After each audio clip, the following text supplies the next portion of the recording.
Hello, it is Christmas Eve, and this Rosie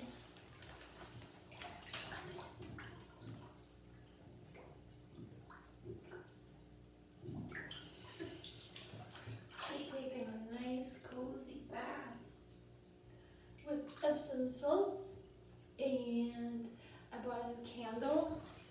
I bought a candle for my Yule festivities. I bought a nice, beautiful red candle, and I'm shining my glowing green swirl. What? It's like a lightsaber. And that last time I took a bath, I wanted to do a video, but then I didn't have enough light. So now I have enough light because of my swirl. So, and then I got my salt rock going. I'm burning some Furbalsam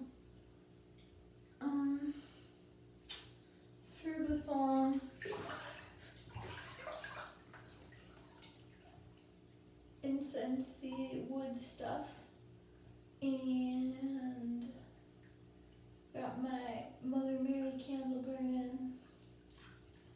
So I'm having a nice, cozy, relaxing Yule bath. I worked so hard today at work. I was doing shoveling, and lots of shoveling with lots of gravel. And then I went to the desert to find Brandon, Catherine, and I some Yule logs. So I found some really nice Yule logs, and I was sawing them up, saw it. And then I was like, oh, I'm tired. And so I think the ones I gathered was a mesquite log. I think the other one is an ironwood log, and I don't know if the last one, it was a fallen tree. So that one I found a log. Ooh, haha. I found a log that had fallen. Or no, it was like a root. It was a root system. And I was like, good. And I fought my OCD, and I was like, I'm not gonna find all logs to saw. This will be just fine, and they don't all have to look the same. And so I've done a lot of research on Yule, and several people have been asking me what I've learned, and so I got to educate people. And I don't feel like telling everything that I've learned here in this video. But tomorrow, I'm thinking that I might record me making the Yule log. I thought that might make a nice video, because I recorded me making that sigil. So just another little thing that it could be interesting to watch and learn about. And there's Brandon with my towel. Wow! Are you okay? Did you go out barefoot? Yeah. Really? Yeah, I went to check the mail. There ain't nothing on this. There was Christmas somebody Eve. for somebody else Yeah. that called me. Are you recording? Yeah, I'm so pretty. You Little are. mermaid. Do you want to I'll say, tell you. anything about Christmas Eve? Merry Christmas, bitch! Didn't tell you said Merry Christmas, bitch. But I know you said blessed. Best! Oh, I asked Kefren. He said he was going to bring snacks today when we were going to meet up. And he's like, they're very relaxed. And I'm like, oh, that's very good. But are they blessed? And then he responded back, blessed! With big explosions around it. Did he cancel? No, he just had too much to do, and I wasn't going to be there long enough for him to meet up. Yeah, So it just didn't work out. Yeah, I got to tell a story from work today. I think it'd be weird, creepy. What? Wait, you didn't tell me all the stories from today? Oh, okay. This one's paranormal. Really? Yeah. Wait, tell us on the camera. No. Was it what? What? I want to hear it. I know you will. Enjoy your bath. I want to learn. Did a door open again? Huh? Did a door open? No, it's the closet. Huh? A closet? Now you want to open? Did a door open? No. A closet open? Where? Worse. We're out. Tell it now. No. Please. No. Please. No. Please. Enjoy your bath. Another paranormal story awaits us. I'm excited to hear it.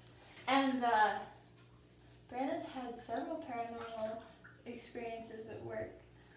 Doors opening on their own, and I think he's seen something beside him and then there was nothing there. Stuff like that. Oh, I didn't have any paranormal experiences at work today, but there was that crane. The heron, he came back. And so the heron was hanging out, flying around, and he landed right outside the shop sign. And he was just looking around. He's trying to figure out what kind of fish he wants to eat, and then he flew over to the pond, and he's thinking about snatching up some fish. So that was really cool to see him, encounter him again, and hi Gretel! Gret! And then watching him take off his wingspan is so massive. Hey baby Gret. Oh baby Gret. So this is my bathtub video. And I wonder if my muscles are going to be sore tomorrow, because I really worked hard. Lots of good upper body stuff, which is pretty cool. I like doing the stuff that the guys do at my work. I like being just as able and competent and strong and doing my best to... That's funny. Gretel's watching the screen of the iPad while it shows my face, and she's like looking at it like, why is it moving? What, Gret? So I'm very willing to go shovel stuff and very willing to drive a bobcat if Daniel will ever educate me properly in how to do so, where I'm certified, even though I've already driven it.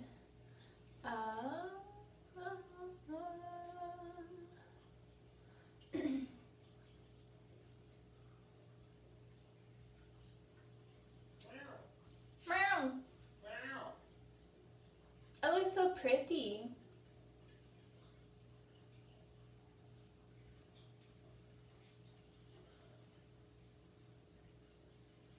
I look so pretty.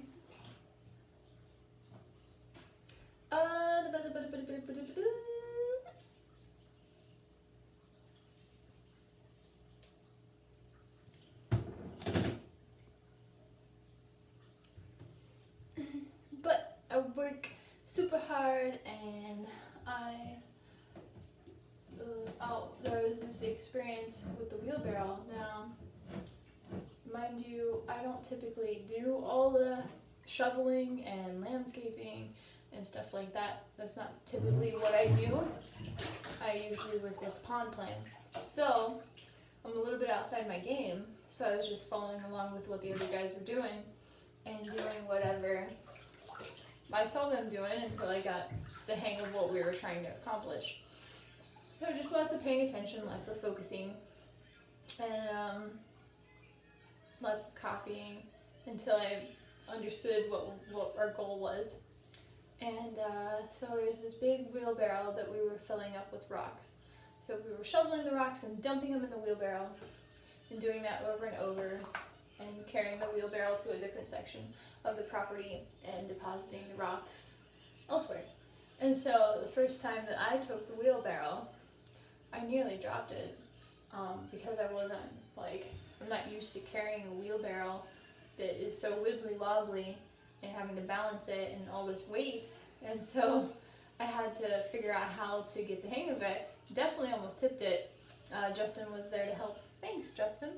And he was kind of spotting me along the way. But as I continued on, I realized that I was keeping my weight too center, like too much in the center, while I need to disperse my legs kind of more evenly, more like shoulder width apart, hip width apart, rather than right next to me, because if they're right underneath me, then I'll topple over with the wheelbarrow.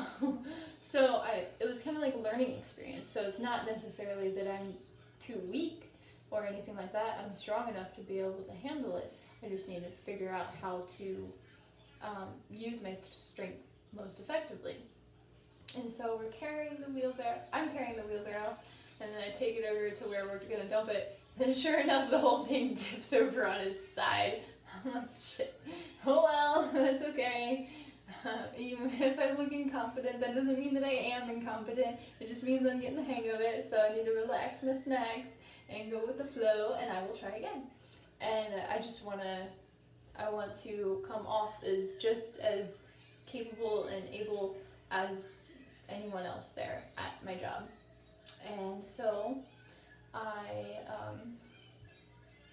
there was one time, it was probably summer, where we had gotten a bunch of koi fish in, and there was a big box, and my coworker looked at me because I was about to pick it up, and he was like, "Well, it's pretty heavy," and I was like, "Okay," and I backed out of the way for him to carry it, and I'm like, "Fuck, I don't like this.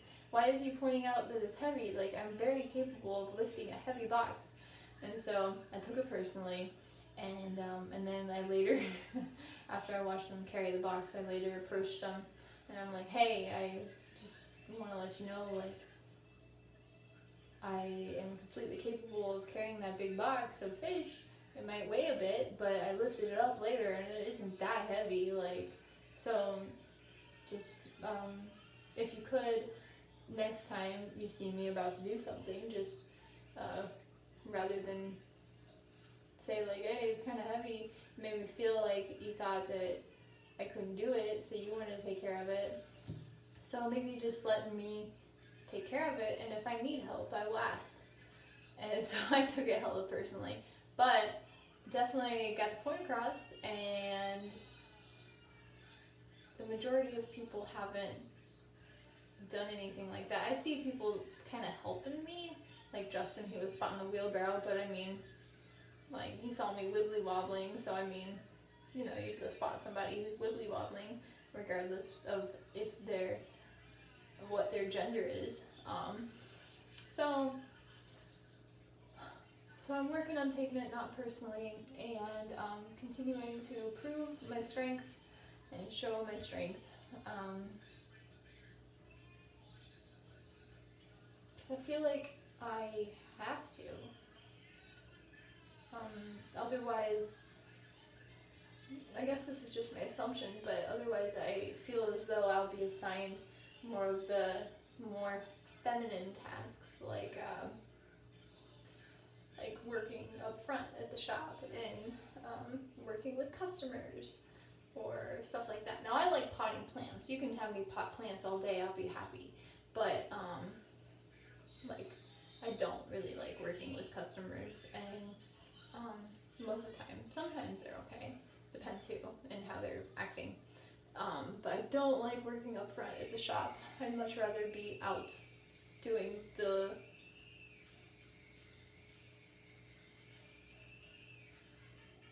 gardening stuff. And I would like to go out on a landscape job. I'm not sure that doing the landscape portion, like installing the plants and stuff, I could get into it, but I know it is a lot of hard work. So if I were to go, Alex is telling me, like, the lead delivery person is Alex, and she organizes all the deliveries, and so she's always saying, "Oh, my body's so sore." So I mean, it would be different, but I definitely want to experience it. I want to be as well versed at my job as possible. And so I drive the van, I drive the truck, I haven't driven the big delivery truck yet, but I'd like to. And I have driven the Bobcat, but Daniel said that he only wants a certain amount of people driving the Bobcat. So I'm like, can you please certify me so I can drive the Bobcat? Because it's a lot of fun, and I'd like to get the hang of it better. So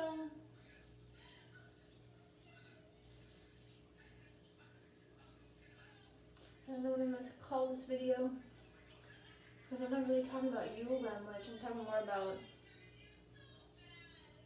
assumptions about females, assumption about feminine looking people. I don't like it. But there's nothing I can do about it except continue to be me and prove people wrong. And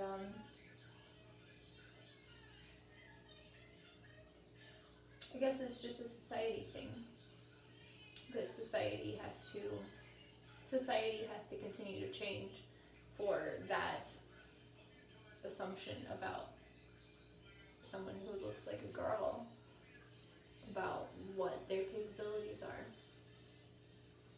So, another feminist book. I don't mean to be so feminist, but it just happens. It just happens.